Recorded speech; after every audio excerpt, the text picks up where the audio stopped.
Hello. Respected audience and judges, আজকের বিতর্কের বিষয় সবার মতে এক দেশ এক ভোট ভারতবর্ষে চালু করা উচিত। আমি এই বিষয়ের পক্ষে কিছু বক্তব্য রাখছি। এক দেশ এক ভোট এই কথাটি শুনে মনে হতে পারে এই বিকশিত ভারতের প্রথম শোনা কথা, কিন্তু সেটা একবারই নয়। 1947-এ আমরা স্বাধীনতা পেলাম। দেশের প্রথম নির্বাচন অনুষ্ঠিত হলো 1952-এ। সেই সময় সারা দেশে লোকসভা ও বিধানসভার ভোট একসাথে অনুষ্ঠিত হয়। সেটা কার নেতৃত্বে জানেন? দেশের প্রথম মুখ্য নির্বাচন কমিশনার ছিলেন একজন বাঙালি, মাননীয় সুকুমার সেনের নেতৃত্বে। কিন্তু হায় রে বাঙালি, আজ এই বাংলার মাটিতে দাঁড়িয়ে এক দেশ এক ভোটের বিরোধিতা করা হচ্ছে।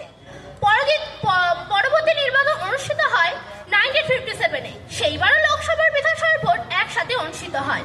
গোলমালটা শুরু হয় এইখান থেকে। সরকার পড়ে যাওয়া বা ছেড়ে দেওয়া এরকম নানা অনিয়মের কারণে বিভিন্ন জেলার বিভিন্ন সময় ভোট হতে শুরু হয়, আর আমরা সেই অনিয়মটাকে নিয়মে পরিণত করলাম। লোকসভা, বিধানসভা, পঞ্চায়েত, মিউনিসিপ্যালিটি এর সবের ভোট প্রত্যেক বছর হচ্ছে। আজ যখন আমরা সেই অনিয়মটাকে আবার নিয়মে পরিণত করতে চাইছি, তখন আমার বিপক্ষের বক্তারা রেড়ে করে উঠছে। এক দেশ এক ভোট এর প্রস্তাব আসে আজ থেকে প্রায় 40 বছর আগে। 1983-তে নির্বাচন কমিশনার এক দেশ এক ভোটের প্রস্তাব দেন।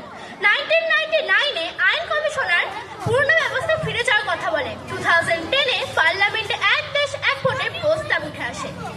সব থেকে সারপ্রাইজিং ব্যাপার হলো 2017-এ আমাদের তৎকালীন প্রেসিডেন্ট মাননীয় প্রণব মুখোপাধ্যায় তার এক বক্তব্যে বলেন, ঘন ঘন নির্বাচনের ফলে দেশে উন্নয়নমূলক কাজগুলি বন্ধ থাকছে। কিন্তু এই 2025 সালে দাঁড়িয়ে আমার বিপক্ষের বক্তারা তার বিরোধিতা করছে। প্রতিটি নির্বাচনে একটু খরচের দিকে দেখা যাক।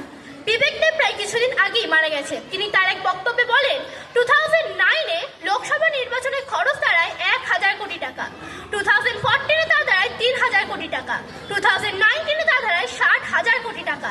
বিধানসভা নির্বাচন করার সময় সেই খরচ কমিশনকে আলাদা করে করতে হয়, আর এই সব হচ্ছে আপনার আমার কাছ থেকে নেওয়া ট্যাক্সের টাকা থেকে।